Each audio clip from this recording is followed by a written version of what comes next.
Good morning and welcome to America's Home Cooking. I put some seasonings. I pulled out my mortar and pestle and I chopped up some red onion and I put 3 garlics in. I put in some whole black peppercorns with thyme, sage, basil, rosemary, sweet marjoram, and chives. And what I did was I pounded it together. Hold on, let me put this away.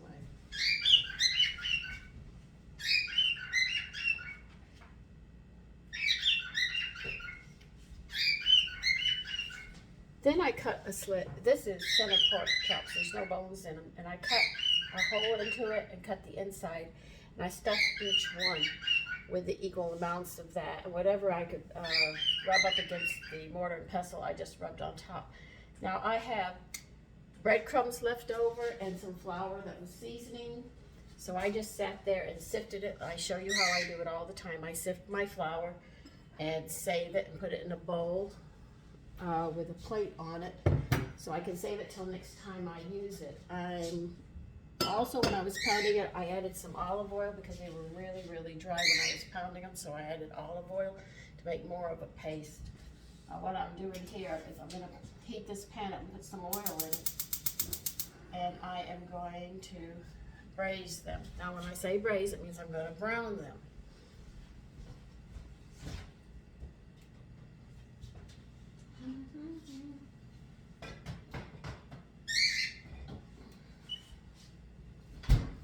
Now I have stock here, and this is what I'm going to do after I'm done braising them. So they're going to be cooked in a stock that I'm probably going to make a gravy and make mashed potatoes. I'm trying to think of what did I put in this one.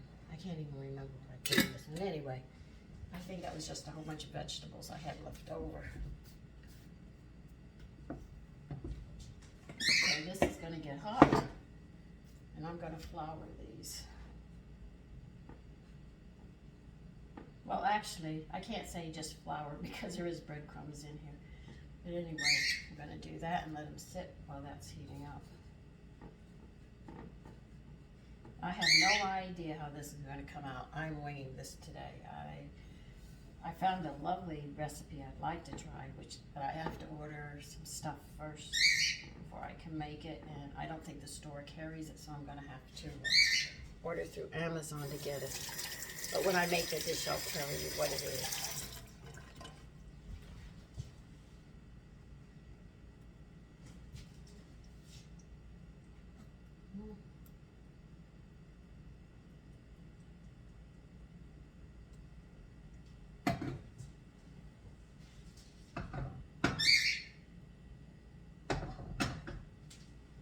And I have to tell you, those pecan sweet potato biscuits are delicious with that crystallized ginger in them and all. Every time you take a bite, you get a piece of that with the sweet potato and the pecan. It just really is very good.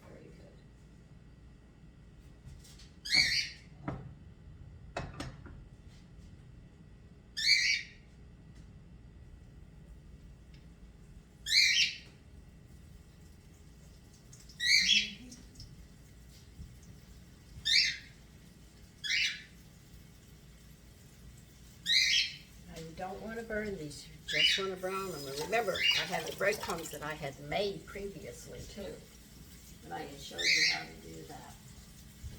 And I had used whole grains. Now I am thinking of trying to make a pudding from the 1796, and when I did that, 1796, no, 18th century. When was it? I think 18th century fried chicken. I had done a video on it. The recipe had said to quarter your birds and fry them like we have fried chicken. But I just keep on thinking, it can't work. And you probably say, why? So their eggs would be smaller, because if we quarter our chickens, we're going to end up with a big thing, and it's not going to cook all the way through. So we cut our chickens smaller, so the chickens they had then would have smaller eggs, and they would also have smaller chickens. So chickens have changed a lot, so that recipe that I want to make has to be revised so we can understand what they're doing. Just like I said when I made the bread, they didn't have bread flour, really wasn't known as bread flour and cake flour and all-purpose till 18 something, when Fanny decided to change measurings and everything else, and they took what we used to know as winter wheat, and we call it bread flour, and spring wheat we now call cake flour. So because these terms change, it's hard for us to follow through. But I found another recipe that I would just love to get my hands on, this cookbook, and this one is 1896, I think. So I look forward to getting that one too.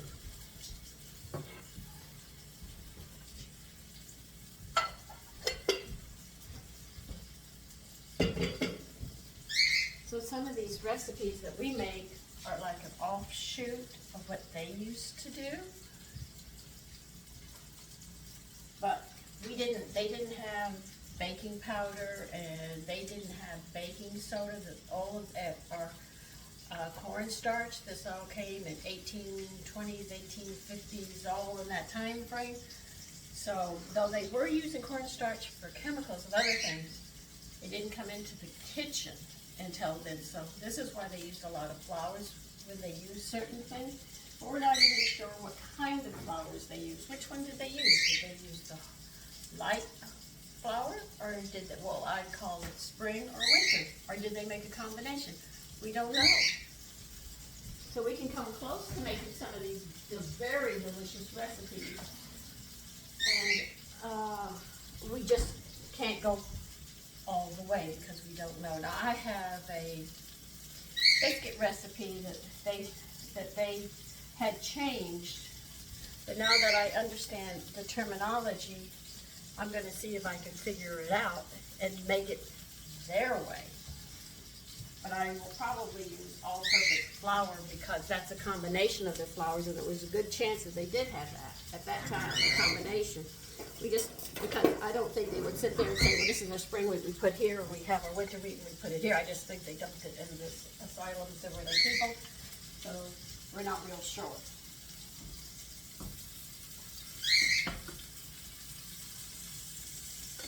So I like cooking old recipes, I like trying new ones, and I like doing all these things. Sometimes I just like trying something. This is a Sandy's going to try routine. So I don't know how this is going to come out. I couldn't even tell you how much seasonings I just used what I had. I had leftover onion, I had some garlic, so I just sat there and threw it together just to see. And then with the seasonings, all the seasonings that go with pork, I just put them all together. And they have certain seasonings they like to cook with pork, though now we're breaking away from it, but this is an old way of cooking. They use these seasonings, so I took all their old seasonings with onion and garlic and black peppercorns, smashed them up with some of my oil, and packed them. So I don't know how this is going to come out, but we're going to try. And I think when I go to serve it and show you how I want to serve it, I will show you how I do these because I'll cut this video off, but there'll be another video to follow through on it, and I'll show you how I want to serve this, and I think it'll come out really, really nice. Fingers crossed. So let me get these browned up, and I will be back. Okay, I moved it over so you can see. I browned them. I didn't brown them until they're burnt, just until they're light brown.